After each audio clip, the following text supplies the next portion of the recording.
Thank you, Madam Speaker. Let me first of all congratulate you and the Deputy Speaker for your election in your respective positions. I thank the people of Mauritius for having voted us to this Parliament, 60-0. I personally did not expect, but it happened. I congratulate all members for their elections.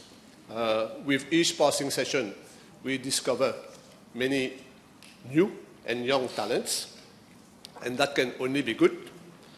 I thank the Almighty God for my being here. I thank the Honourable Prime Minister, Dr. Navin Chandaram-Gulam, for his trust in me in 2014, 2019 and 2024. I thank him again and other leaders of the Alliance de Changement for agreeing to his proposition for my being a minister. I thank the people of Number 2 for their support over the last 10 years. Madam Speaker, the government program 2025-2029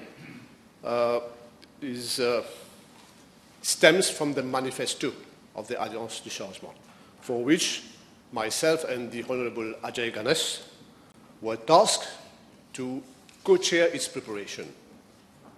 We've worked for 7 months, and we've come with quite a solid document.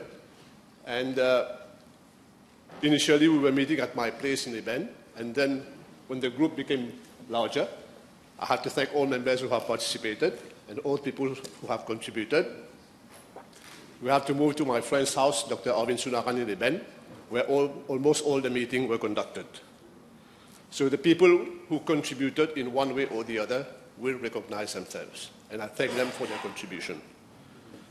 That program, A Bridge to the Future, has the following line for my sector, the land transport. A modern and efficient transport infrastructure will be particularly vital. And it is through these 2 words that I'm going to look at the 2 companies and the 2 regulatory bodies that falls under my ministry, the 2 companies being the National Transport Corporation and the Metro Express Limited, and the 2 regulatory bodies being the National Land Transport Authority and the Traffic Management and Road Safety Unit. It is a very technical ministry. All the entities that I've just mentioned are headed by civil engineers, like myself, save for the NTC, who were headed by a mechanical engineer, Mr. Rao Rama, but he's no longer there, and he's facing some issues at the FCC right now. And I have to tell you, Madam Speaker, that the NTC is a very important company. It commutes about 140,000 people per day, and it has about 500 buses. Would you believe me if I tell you that 100 of these 500 buses have more than 1 million kilometers at the odometer? And if you take that and if you couple that with, over the last 10 years, fake spare parts have been bought as new spare parts, it makes a very chaotic situation. That is why today, most of our buses at the NTC remains at the depot. Those who know the sector will know spare parts, the camshaft, ZAB, my friend explained to me in great length, Mr. Jagannath, were bought at 25,000 rupees and were chopped as being genuine parts and were sold to the NTC for 180,000 rupees. Am I right? So this is most scandalous. And I'm very surprised that a mechanical engineer was at the head. He graduated from mechanical engineering. And today we are facing a lot of issues. So a lot of my colleagues talk about CNT buses to me. Unfortunately, I can do whatever I can only. And I have to here thank, with the permission of the Honourable Prime Minister, the government of India, who will this year, during the course of this year, donate to us 100 electric buses, which will replace at least the 100 buses. This will provide much relief to us and a diversification of the fleet to electric buses. We are recruiting currently a general manager through an open advertising process, unlike what was done by the previous government. The Metro Express Limited Madam Speaker, is a project of the Labour Party. I remember the Prime Minister filed a mission in September 2010 in Singapore, where he visited the metro system. I remember it well because you visited my university as well, the Nanyang Technological University. So since then, we've kept a keen eye. Honorable Bechu was Minister of Public Infrastructure. In the Maurice Durab Policy, Strategy and Action Plan, it is listed that the mass transit system is a mean of sustainable public transport. But then when came election of 2014, it became a slogan of the Alliance Lepet. They said, Metro, no. Flyovers, yes, ça ne rejagnat. Les ça ne rejagnat. Metro out. The 94 said yes. So they shelved the project. I questioned the incoming minister in 2014 twice, Mr. Nando Buddha. First time, almost immediately after the election, on 24 February 2015, in PQ B84. Those who are interested can go and read that question, parliamentary question. Following persistent questioning, he maintained that the project will be shelved. Not convinced about this reply, because I believed in the project, I asked him another question 1.5 years later, on 17 May 2016, in PQ B425. And then he stood up and said, following financial facilities that is being provided by the government of India, and supposedly in line with the road decongestion program, the project will be reconsidered. So persistent questioning to them saw the project being moved from the status of being shelved to being reconsidered. So here again, we have to thank the government of India for having given us financial assistance and, of course, technical know-how. And we have a modern infrastructure today. I have to admit it. But it is the management that has a problem. I've always said, Métro, je suis d'accord sur le fond, mais pas sur la forme.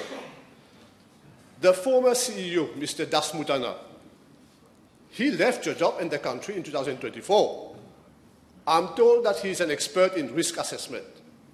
He assessed the risk well, that he should, that he should live in the nick of time.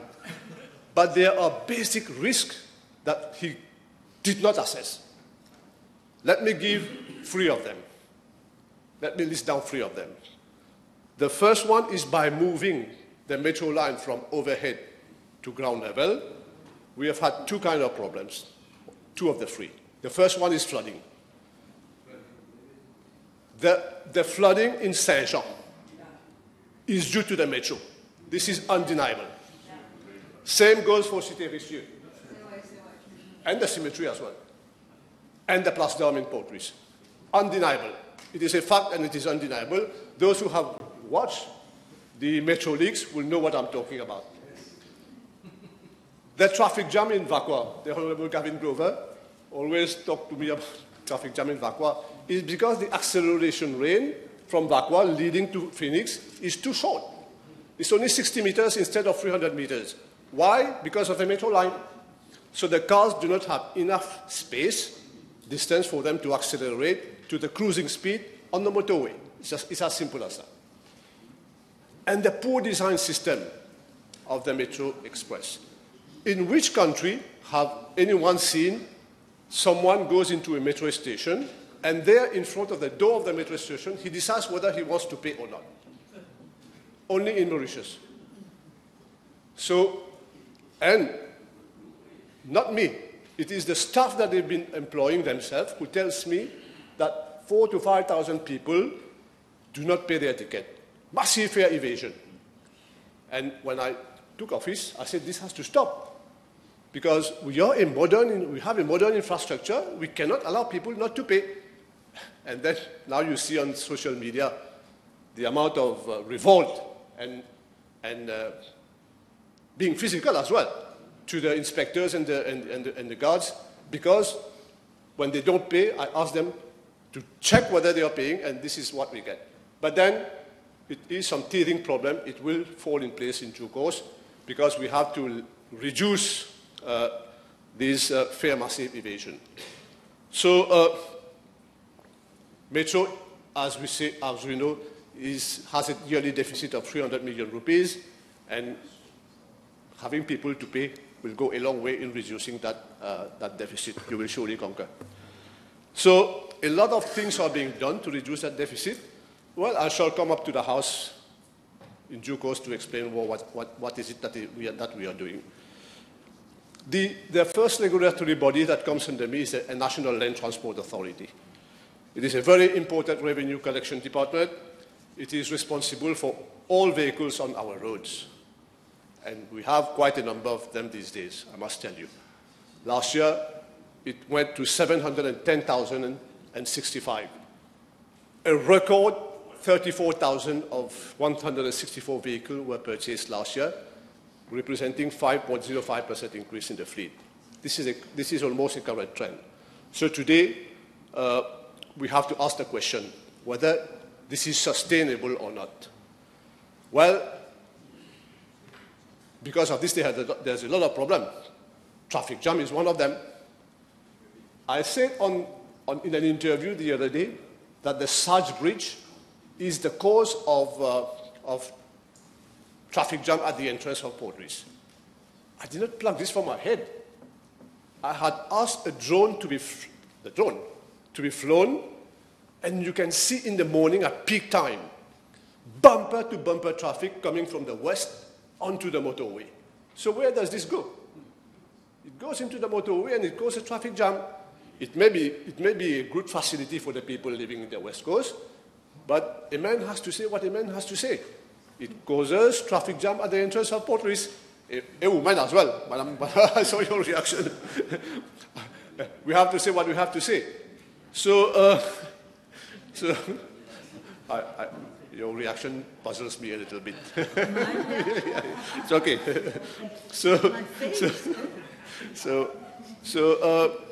You know that because when this was on social media, there was a lot of people saying that I'm saying this because the bridge has been constructed by the MSM.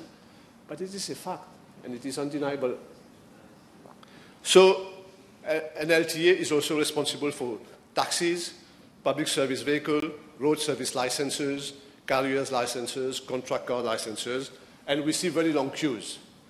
And now there are two things that we are doing, is decentralization, and my colleague, the Honorable Wuchit, we effected a site visit at the Victoria Urban Terminal on the second floor, where the Municipal City Council of Portis is not able to pay the dues to the terminal because most of the street vendors have vacated that space. We will be moving an LTA there, maybe. I hope everything goes on well.